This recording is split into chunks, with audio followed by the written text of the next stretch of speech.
उसकी 4 बेटियां बहुत ही स्वार्थी और मतलबी थी। बड़ी की मृत्यु हो जाती है। उसके मरते ही बाहर निकाल देती हैं। उसके बाद मजबूर होकर क्या तुम मुझे कुछ दिनों तक अपने घर में रहने दे सकती हो? कल्याणी, तू तो मेरी मदद कर। याद है ना, सास जताना चाहती है।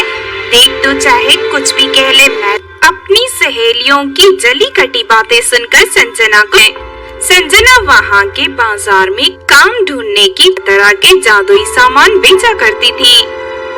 आंतरिक जादूगरनी को उस पर दया आ जाती है। फिर वो संजय को अपने साथ हुए धोखेबाजी के बारे में सब बता देती है। मैं तुम्हारी सारी परेशानी दूर कर दूंगी। उसके लिए दूध की जगह चाय देती है। इस बकरी की कभी पैसों की कमी नहीं होगी। आप बहुत अच्छी बकरी लेकर परिदेश चली जाती है और वहाँ के फुटपाथ ताजा हो जाओ। देखते ही देखते वहाँ कुछ परियां ढेर सारी चाय प्रकट कर देती हैं।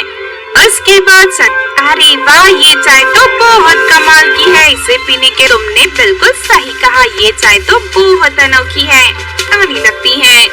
जब ये बात रानी परी को पता चलती है, अरे सोने के सिक्के इनाम के रूप में दे देती है और साथ ही उस घर खरीद लेती है। जब संजना की बहनों को उसकी बहुत दौलत कमा रही है, ये सब उस जादुई बकरी चाय बेचेंगे। उसके बाद चारों बहनें संजना डर के मारे कांपने लगती है। लेकिन तभी वो, अरे मर गई रे, मेरा शरीर जल रहा है, अरे को। उसके बाद घबराकर चारों बहनें वहाँ से चाय बेचते हुए रहने लगती हैं। एक बार की बात, कंचन फूलों के बगीचे उगाने में माहिर थी। लोग कंचन की तारीफ किया करते थे। ये देख कंदी चटाई कर रही थी कि तभी वहाँ से इतना सुंदर बगीचा मैंने आज तक नहीं देखा। कहाँ है? सुनो लड़की, क्या ये फूलों का बगीचा तुमने तैयार घर पर भी तैयार कर सकती हो? इसके बदले मैं तुम्हें 1 लाख बगीचा तैयार कर दूंगी। ये रहा मेरा पता कर। फिर अगले दिन से कंचन उस औरत के घर पर जाकर फूलों का बगीचा तैयार हो जाता है, जिसे देख वो औरत खुश। मैंने तुम्हें 1 लाख रुपए देने के लिए कहा था ना, लेकिन शुक्रिया आंटी जी। इतना कहकर कंचन वहाँ से अपने घर की पेड़ों के पीछे छिपी चांदी बाहर निकलकर कंचन के साथ बर्बाद कर देती है। अरे मर गई रे, ये तुमने क्या की? इतना कहकर चांदनी कंचन के हाथ से सारे पता था, जिस वजह से वो नदी में डूबने लगती है। मैं डूबकर मर जाएगी और नए पैसों से ऐश करूंगी लगती है। तभी एक टोपी हवा में उड़ते हुए कंचन के किनारे ले जाती है। अब तुम्हें घबराने की जरूरत, मैं तुम्हारे बारे में सब कुछ जानती हूँ। तुम्हारी सौतेली हमारी जिंदगी से सारे दुख दूर कर दूंगी। इतना कहने में किसी सिंह की तरह दिखती थी। पर जादुई टोपी वहाँ से गायब हो जाती है। उसके बाद दूसरी तरफ कंचन अपनी जादुई घास की शक्तियों से, जब ये बात चांदनी को पता चलती है तो मुझे सच्चाई का पता लगाना होगा। फिर राम सर की घास को देखकर कहती है, अमीर लड़की बन जाऊंगी। लेकिन चांदनी जैसे ही बाल जल जाते हैं और वो गंजी हो जाती है। मेरे सारे बाल जल गए। लगता है ये दोनों तलवार से डर के भाग जाती है। और उस दिन के बाद से वो कभी कंचन को बड़ी सीख मिलती है कि हमें कभी भी अपने फायदे के लिए दोस्ती है। अगर ये कहानी आपको अच्छी लगी हो तो जरूर लाइक करें। अपने परिवार के साथ रहती थी। चॉकलेट और ढेर सारे कपकेक बंटवारे। ये कपकेक तो दिखने में बहुत स्वादिष्ट लग रहे हैं। लोगों को कपकेक सिर्फ केक की दुकानों में ही देखने को मिलता था। कपकेक दिए थे। मेरा तो मन बहुत सारे के लिए कहती है, माँ मुझे कपकेक खाना है क्या? उसे खरीदने के लिए मेरे पास 1 चांदी का नोट नहीं है। अपनी माँ की ये बात सुनकर सुनैना केक की दुकान पर जाती है। आंटी जी, आपके यहाँ कहो तो तुम्हें कितने चाहिए? बाप रे बाप, 5 बनाकर खाएं। इससे हमें ज्यादा कपकेक खाने को मिलेंगे। फिर अगले दिन से सभी परियां अपनी पॉकेट मना देती हैं, वरना हमारे घर वालों को पता चल गया तो। इस तरह कई दिन बीत जाते हैं। हेलो रानी का तुम के बारे में पता चल जाता है और वो पेड़ कीड़ियों के साथ वहाँ पहुँच जाती है। अरे ये आदमी मेरा बना लेती है। देखो हमारे नोट हमें वापस कर अपने साथियों को वहाँ बुला लेता है। उन सपने की वजह से हमारे पास जादुई छड़ी भी नहीं है, मैंने बांध देता है। चलो दोस्तों, आज दो बड़े हाथ बाहर निकलकर रामू और उसके साथियों के से एक आवाज आती है। मैं एक जादुई चल सीधी तरह इनके सारे चांदी के नोट वापस कर दे। सुनकर रामू और उसके साथी घबरा जाते हैं और परियों को कपकेक बनाने का सामान खरीद लेती हैं। और देखा दोस्तों, परियों की कपकेक पार्टी की कहानी आसान नहीं पहुंचा सकते। अगर ये कहानी आपको अच्छी लगी, क्या आपको कहानी कैसी लगी? जरा भी घमंड नहीं था। वो अपनी शक्ति का रूप बनाकर पृथ्वी पर घूमने जाती है। देखो नहाया है। हाँ तुम ठीक कहती हो, मैंने फिर सभी परी अपनी जादुई छड़ी को समंदर जहाज गुजरता है। अरे वाह, देखो वहाँ बहुत सारी परियों के पास ले जाता है और जान फेंककर एक एक कर सब समझ रहा था, लेकिन ये सब तो परियां हैं। अब मैंने नहीं, ऐसा मत करो, हमने तुम्हारा क्या बिगाड़ा है, हमें छोड़। डाकू हूँ मैं, किसी पर रहम नहीं करता। आज से तुम सभी परियां जादुई छड़ियाँ तो समुद्र के किनारे हैं, अब कुछ नहीं कर सकता। से सातों परी बहनें उड़कर जा रही थी। मत करनी चाहिए। हाँ चलो, अभी उस डाकू को सबक सिखा।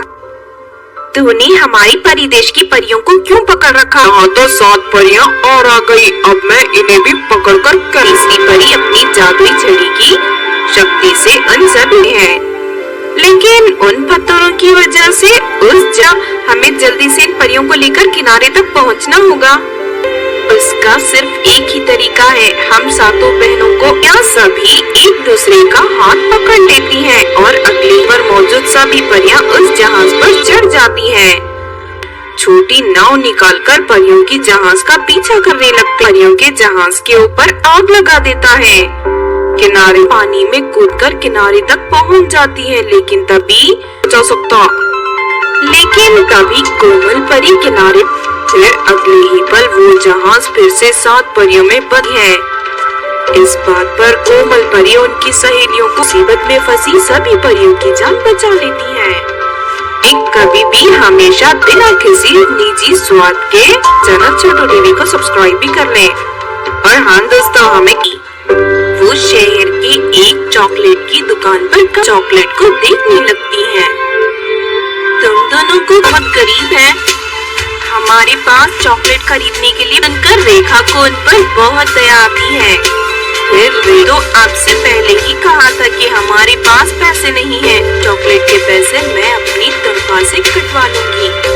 ये तू इन लड़कियों को मुफ्त में चॉकलेट दे रही है, नहीं छोड़ूंगी। कहकर नताशा रेखा के बाल पर दोनों के चॉकलेट के पैसे मैं अपनी तनख्वाह से कटवाने वाली, तो मैं नहीं आऊंगी।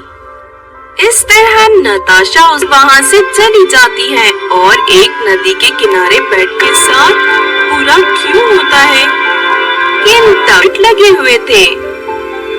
इस पेड़ पर तो बहुत सारा जादुई पेड़ अचानक रेखा से बात करने लगता है। जादूगरों की दुनिया में रहता था, लेकिन एक दिन अचानक तुमने मेरी जान बचाई है, इसीलिए मैं तुम्हारी सारी गरीब लड़कियां हैं जो पैसे ना होने की वजह से चॉकलेट खाने के बात बहुत पसंद आई। तुम मुझे अपने घर ले चलो। मैं तुमको अपने घर ले जाती है। फिर जादुई पेड़ से है।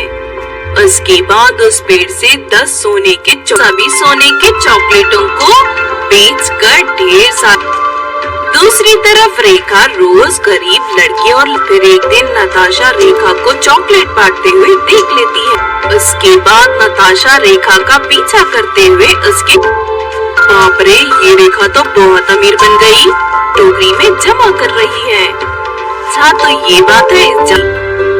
रात होते ही नताशा एक बड़ा सा तुझे जान से मारकर इस जादुई चॉकलेट के पेड़ से एक डंडा बाहर निकलकर धनाधन नताशा देख रेखा बहुत खुश होती है। उसके बाद वो डंडा आकर वहाँ से भाग जाती है। इस तरह सब कुछ जादुई चॉकलेट के पेड़ की कहानी। इस कहानी से हमें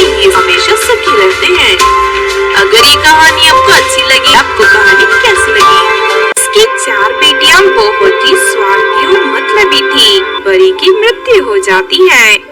उसके मरते ही बाहर निकाल देती हैं।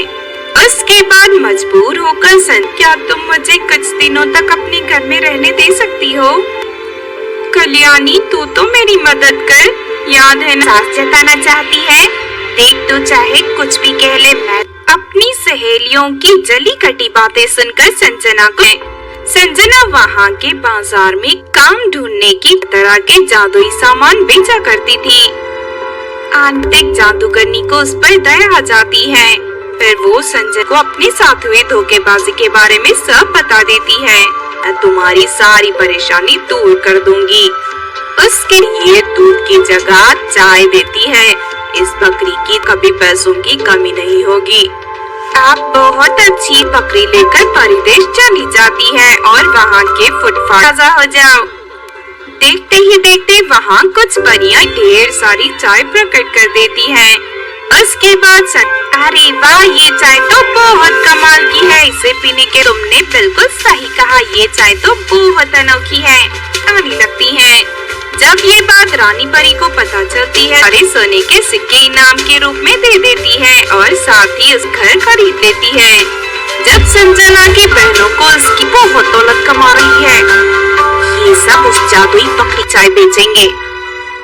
उसके बाद चारों बहनें संजना डर के मारे कांपने लगती है।